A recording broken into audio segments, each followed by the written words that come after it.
Okay, thanks.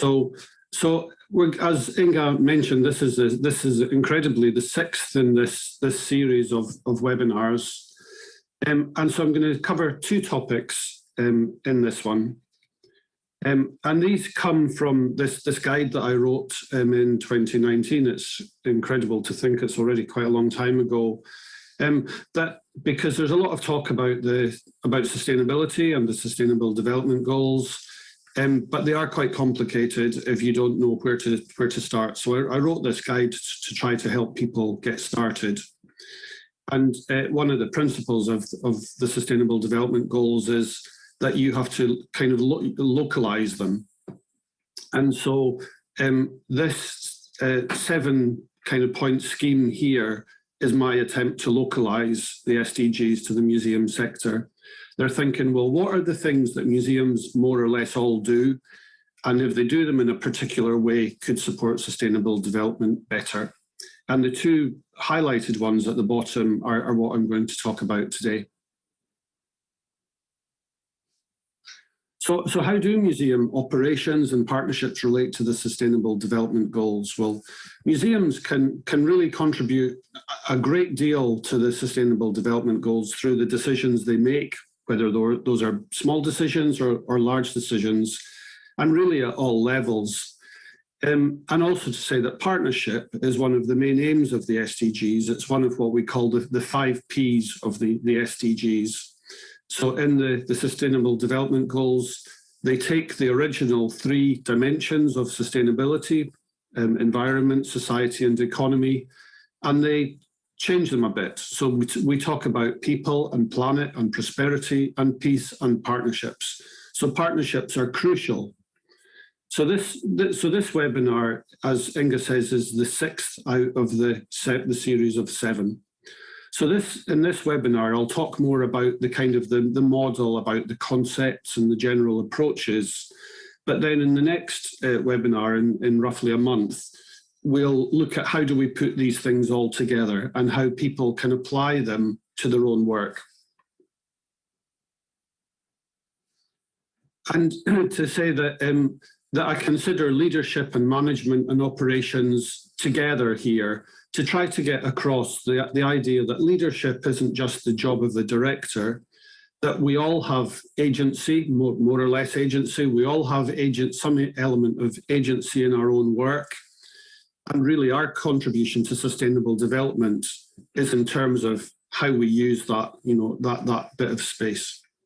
And I think it's also really good to look at connecting the work of individual museum workers with the visions and the missions and the strategies and the partnerships, because that's how we ensure a kind of smooth connection between all these levels, because there's no point in having policies if they don't relate to what people do.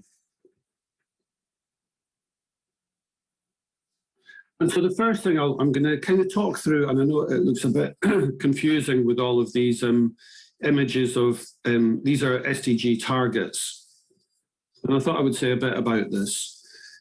Because over the course of these this 6th webinar, I've talked a lot about the targets, because we can see the picture of the 17 Sustainable Development Goals at the bottom there, and those are what people are generally have seen before. It's an attractive picture. But really, the goals, in a way, are the least, in a strange way, are the least helpful bit, because the agenda and the vision and the strategy that are in the document called Transforming Our World is extremely clear. It's fantastic. The goals are the blueprint, they're the delivery mechanism, but each of the goals is a huge topic. So if we look at the first one there, no poverty is an absolutely enormous topic. And people often think, well, what is it I can do? And so looking at the goals themselves is not really the bit where you can really focus on what you can do. What I suggest, the bit that you use is the targets which sit within the goals, because they're very practical, they're developed to be specific and measurable and relevant to the goals themselves. And you can kind of choose which targets relate most to your work. So, but I would say that all of these targets relate to all museums, whether they realise it or not. So I'm just going to go through these in turn. So goal 13, as we can see at the bottom there, is called climate action there. The proper title of the goal is to take urgent climate action. So climate action is extremely important. Climate change is one of the biggest challenges facing society, and is probably the most difficult one to resolve, much more difficult than COVID. COVID has a quite simple chain of cause and effect. You know, there's a virus that causes a disease, which has lots of impacts. Climate change is much more complicated. It's caused by lots of different things: the way we use land, the way we produce waste, and the way we use energy, and the way we travel, and basically the way we live our lives, every aspect of our lives. So target 13.1 is around strengthening the ability of all countries to face climate change. And that relates to museums, as it relates to each community, or to whole countries, and indeed the whole planet.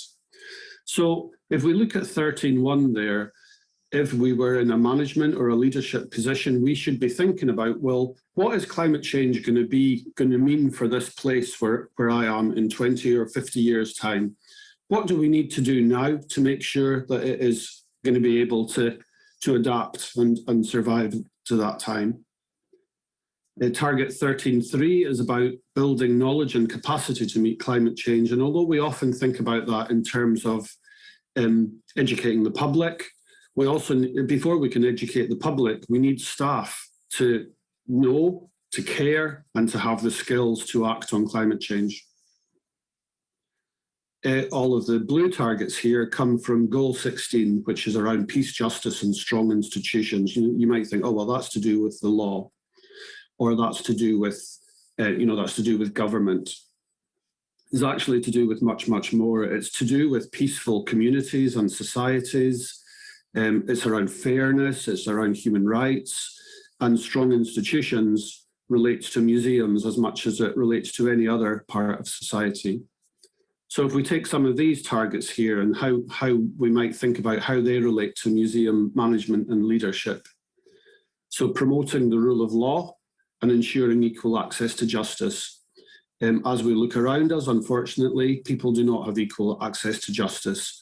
People are more or less vulnerable depending on who they are, social groups, ethnic minorities, and we have to ensure that the way that we run museums doesn't infringe those rights or laws. You know, these should be a real baseline minimum that we have to follow.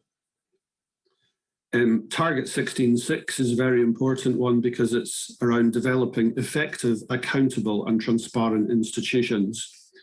And although it seems like a very short title, if you think about the full range of that is huge. So for museums to be effective, well, who do they serve? How do we ensure that what they do produces useful and relevant results for people? How are they accountable? Who are they accountable to in terms of not just their boards of trustees and governors, but also to society? And how can they make decisions that are transparent? On what basis do museums make decisions? Are decisions made by a leadership group? Are they made by in consultation with different stakeholders, or what is it?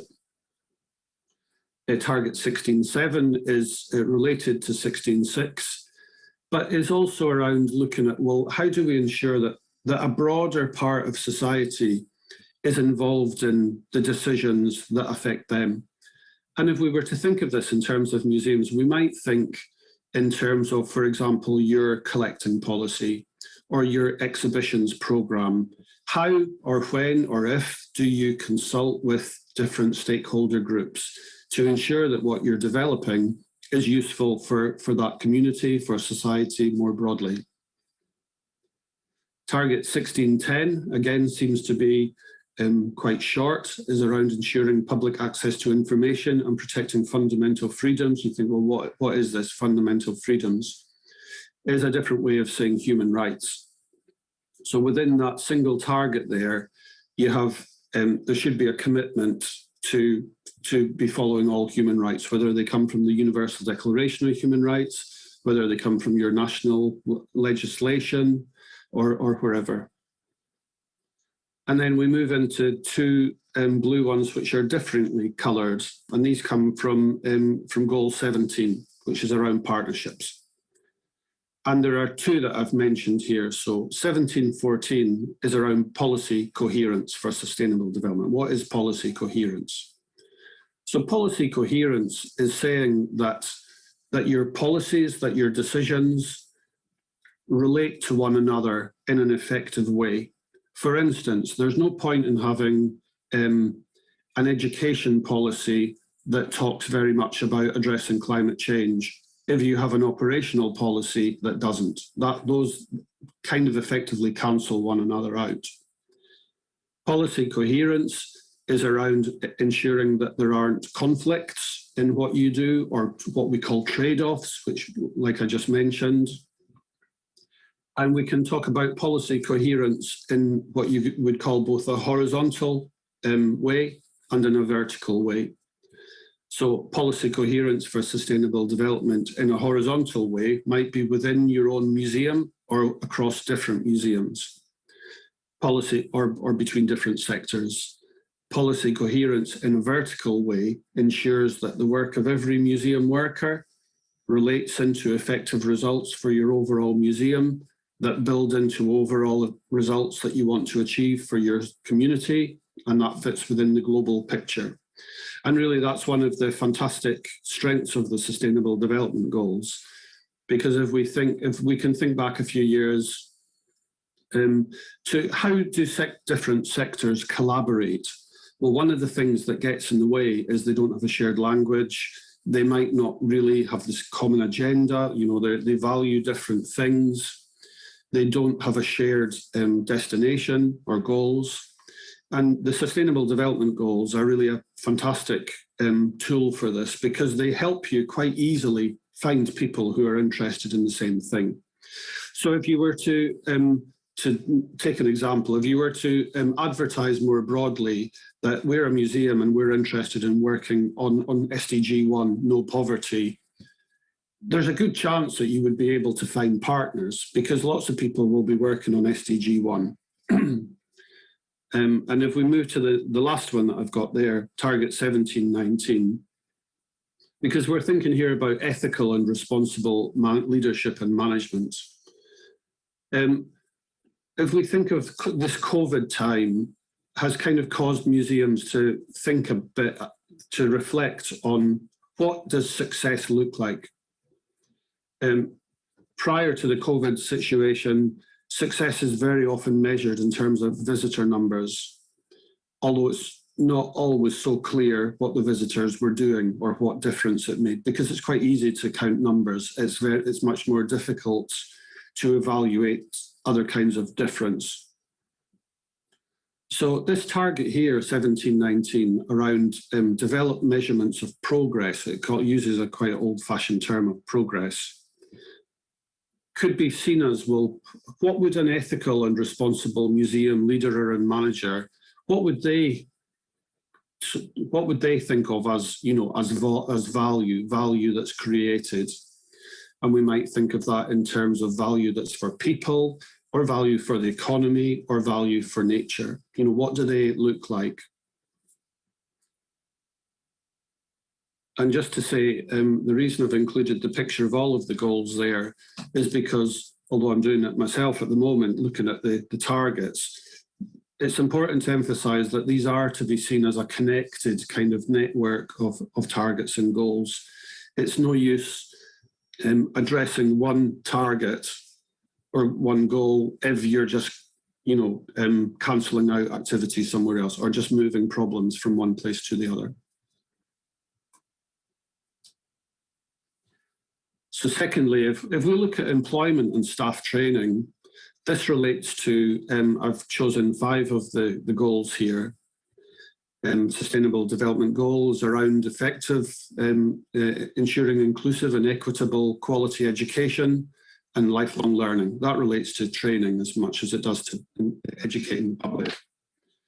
Gender equality, SDG 5, is around achieving gender equality and empowering all women and girls.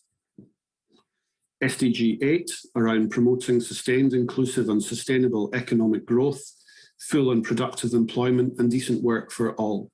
And some people take issue with SDG 8 and say, well, how can we have sustainable economic growth? We have to remember that the goals apply to all countries. So from a relatively wealthy Northern and European countries, they might think, oh, well, we might not want to be ploughing ahead with unlimited growth. We have to try to remember that these challenges are different in different places. SDG 10 is around reducing inequality within and between countries, and SDG 16, I've mentioned it here because it includes an aspect on ensuring our policies support sustainable development. And so there are lots of, I've chosen some of these targets here, just again to talk over them and to show how the goals and the targets are really this incredibly powerful network that you can think about in terms of guiding your decisions. So if target 4.4 is ensuring that people have relevant skills for it calls it financial success, well, let's call it skills for work. Target 4.5 around eliminating discrimination in education. You might think, well, what's that got to do with staff training? Well, you might be, if you don't already do it, is to look at the levels of access that staff of different social groups have access to training, or what positive actions can be taken to reduce discrimination and inequality. Within Goal 5, reducing gender equality, I've included 2 of the targets here. 5.1 around ending discrimination, and 5.5 is about ensuring that women have equal opportunity to participate in leadership and decision-making at all levels. Within Goal 8, around work and economic growth, I've included 2 here, which are very challenged at the moment. If target 8.5 is around ensuring everyone has decent work with equal pay, we can see certainly lots of job losses because of COVID, and not just in museums, but more broadly. And within target 8.8, it talks about the importance of protecting labour rights. And so between these two, we can think about something in relation to the museum sector in terms of how does it provide people with, good jobs that are secure, that are fair, and that provide them with decent pay.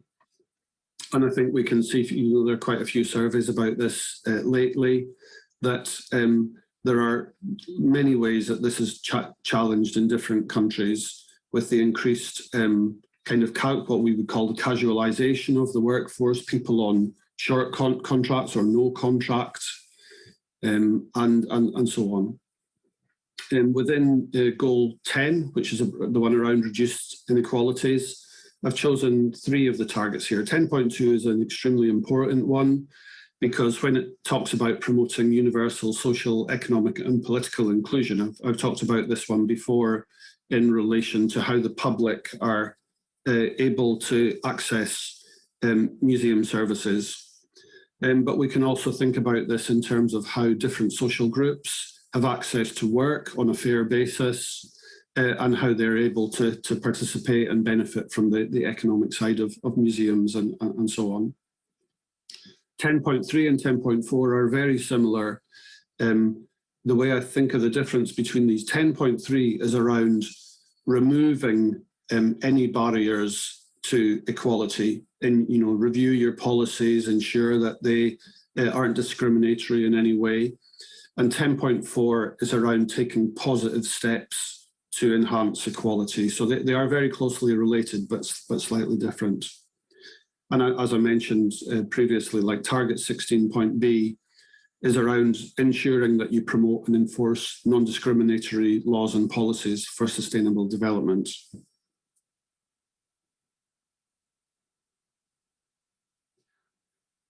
And so this is really the biggest one around how do museums make use of resources better. Museums often use huge quantities of energy, they produce massive amounts of waste, and this creates lots of problems. So really the challenge is, how do museums continue to do the good things that they do in terms of education and caring for collections, but how do they do them in ways that don't cost the earth, that don't trash the environment in the process? I won't talk about all of these because there are too many, but so goal 6 is around water quality. Museums use huge amounts of water, often use huge amounts of water. They often produce lots of waste, if we think of it in terms of, well, the chemicals that conservators use, or the chemicals that are used in cleaning,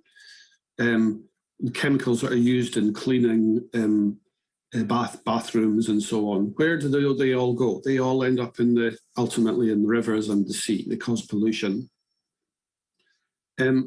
And also, how can they just reduce the amount of water that they use? These are challenges that museums should really be doing. Goal 7 is around the move to clean green energy. So we could think that target 7.2 is like, how do museums to move away from fossil fuel based energy sources towards green energy. And 7.3 is related but different. It's around being more efficient. So ensuring that we always use energy in efficient ways. And many of the other targets which are here relate to efficiency. So we can see there in target 8.4 is around efficiency. 9.4 is around, it says there about upgrading industries and infrastructures for sustainability. I've got this here because I would think of museums as an infrastructure. Upgrading all existing buildings so that they're efficient, using renewable energy and so on. And then all of the targets which are on the bottom row there are from goal 12, which is about responsible production and consumption. Basically the way that we use resources, natural resources, and the waste that we produce. 12.2 is around sustainable management of these. 12.3 is around reducing food waste, which could come from museum cafes. 12.4 is around managing chemicals and waste, which, as I say, could come from conservation or from cleaning or from many other sources. 12.5 is around substantially reducing waste generation. And in the introduction, somebody mentioned around, I think Dagmar mentioned around, how can museums generate less waste? So we could think of 12.5 in relation to operations, to exhibitions, or so on, to any other museum activity. 12.6 is really the crux of the matter, although it says here it's around encouraging companies to adopt sustainable practices and sustainable reporting. I would think of that also to relate to museums.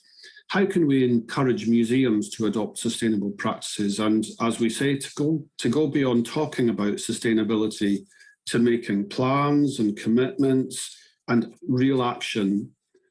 And the sustainability reporting is crucial in this because it's how you are a transparent institution. You would say, well, we at such a museum are interested in sustainability. We commit to do these things. These are our plans. And then you report on how you're doing with those plans. It builds trust with stakeholders. And the last one there, 12.7, is around promoting sustainable public procurement practices. So how can you buy things and choose things in ways that reduce waste, that reduce carbon emissions, and that have positive social and environmental impacts? And the last one section I was going to talk about here is around external leadership and collaboration and partnerships. And how do you direct those towards the SDGs? So museums and museum workers very often work in partnership, and I don't just mean within their own sector, but they have such freedom to work with other sectors. So museums can, if they choose to, look at building partnerships with external agencies and groups to support the SDGs, and this could contribute to a huge range of initiatives. And the benefit of this is that effective partnerships produce, not only do they produce better results than can be achieved alone, they create new results. They create results that neither partner would have been able to create on their own. And so really all museums, I would suggest all museums and all museum workers and networks, they should be thinking, how can what we do complement what someone else is doing? And how can we kind of bring the bits together to create more than can be created alone? And I'll just give you a couple of examples here. So museums with collections from other countries and communities, they could use the fact that they have those collections as a kind of reason, as a rationale to build partnerships with people in those countries, that helps to connect local and global dimensions in pursuit of the SDGs. So I'll give you an example, is that there's a small museum in Scotland, which is where David Livingstone was born. David Livingstone was a Victorian traveller, doctor, and he travelled to what's now Malawi. So that museum has a partnership with Malawi. It helps to form a bridge between two really different countries, Scotland and Malawi, to talk about the sustainable development challenges in each of those places. And the bottom point I've got here is about aligning museum policies with policies in other sectors to help create opportunities and accelerate action for the SDGs. And really, so the example I'll give here is around climate change. Because if museums only talk about museum things to museum people, that just recreates the world that we have. It just perpetuates the issues and the challenges. So if we think about climate action, so climate change is undoubtedly one of the biggest, as I mentioned before, and most complicated challenges to address. So if museums think, well, what can we do to support climate action? And the reason I put together this kind of framework of 7 key activities is, as I say, I think those are the 7 really easy opportunities for museums to address any of these challenges, including climate action. And so these are some of the targets related to partnerships. And I'm increasingly talking more about some of these. So 17.9, enhance the SDG capacity in developing countries. Why should we? Well, there is a huge gulf in opportunity between the global north and the global south. And that is only going to be addressed if the global north pays more attention and interest in supporting the achievement of challenges in the global south. 1714, I've already talked about policy coherence. And then the last 2 here are similar, but again, slightly different. So 17.16 is really about cooperation between different countries, whereas target 17.17 is around cooperation between different sectors, whether they're in different countries or not. And I'll just give you an example of how this can work. So this is another guide that I did last year on something called disaster risk reduction. So at the moment, lots of museums are very challenged by climate change, by COVID. So what framework can they use? So disaster risk reduction is a really strong kind of model to use. I'll skip over it a bit just now, but if you have a look at that guide, it talks about something called the 10 essentials for resilience, which are basically around strengthening your partnerships, working with other actors in society to strengthen yourself, to strengthen the community, and be able to resist challenges and come out the other side better. I'm a bit short of time, so I'll skip over this. And then in terms of frameworks that you can look at to support sustainable management for sustainable development, there's an initiative called the UN Global Compact. It's the world's largest corporate sustainability initiative, but the principles can be applied to museums just as they can to any kind of business. And I'll just point out the bit at the bottom there that responsible businesses enact the same values and principles wherever they are. They know that good practices in one area do not offset harm in another. And that relates to what I was saying before, that museums, they of course support public participation in culture and public education. That can't counterbalance, environmental harm. They have to address these negative environmental aspects. Yeah, and I'll just skip through this quite quickly. So there are 10. So to say there are 10 principles in the Global Compact, and it's something that you can join for free.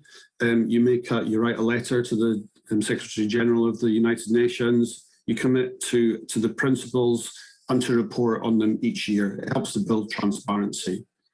And so there are 10 principles. 2 of them are around human rights, supporting and protecting internationally proclaimed human rights, and making sure that you're not complicit in human rights abuses, which could come in the form of selling things in your shops or cafe that have involved exploitation of people. There are a number of principles. So there are 4 of the principles are around labour, about employment rights, ensuring people are able to join unions, eliminating forced labour, child labour, again, as I mentioned, to ensure that has no place in your supply chain, and eliminating discrimination in respect of employment, which applies, of course, everywhere. There are 3 of the goals are on the environment, basically about protect the environment, reduce your environmental impacts. And the last one is around corruption. Ensure that businesses, could include museums, work against corruption so that decisions are taken in transparent ways. And I'm going to move, because I've got some examples here of how museums I think these are all in Latvia, support the Sustainable Development Goals through their operations and partnerships. So here we have an exhibition that comes from a project where they organised kind of expeditions along the border of Latvia. But one of the kind of side effects of that was a collaboration amongst some of the local municipalities. And this helped to develop a common kind of development strategy and tourism infrastructure. And so this one initiative supports 5, at least, of the Sustainable Development Goals around work and economic growth, around industry and infrastructure, around sustainable communities. And the last 2 I put side by side there because they are part, in a way, of the same thing, that strong institutions are able to partner effectively. And as by the same token, weak institutions aren't. So here we have an exhibition which is in the former barn of a railway station, and it's the only narrow track railway train in the Baltics that still is functioning. And they've created a whole set of services that exist around this. So here we see something that brings together sustainable communities that are able to draw on their heritage. It creates jobs and employment, and it relies on partnerships again. So in some ways, it's similar to the last example. A very different example here is from the National Museum of Natural History in Riga. They organised an exhibition called In the Mirrors of Scales that's dedicated to freshwater fish, what we would call a pike. And amongst the events that they organised, they partnered with the Fishermen's Association and an organisation that is concerned with releasing female fish so that they're able to breed. So this again relies on a partnership.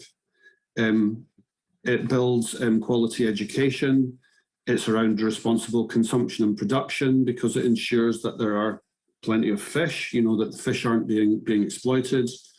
Life on land, although it looks a bit peculiar to say life on land, that goal actually relates to not just to land, but to freshwater ecosystems as well.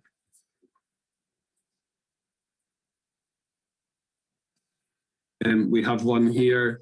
Women Without Qualities was an exhibition, a project developed in partnership with an organisation called Lauku.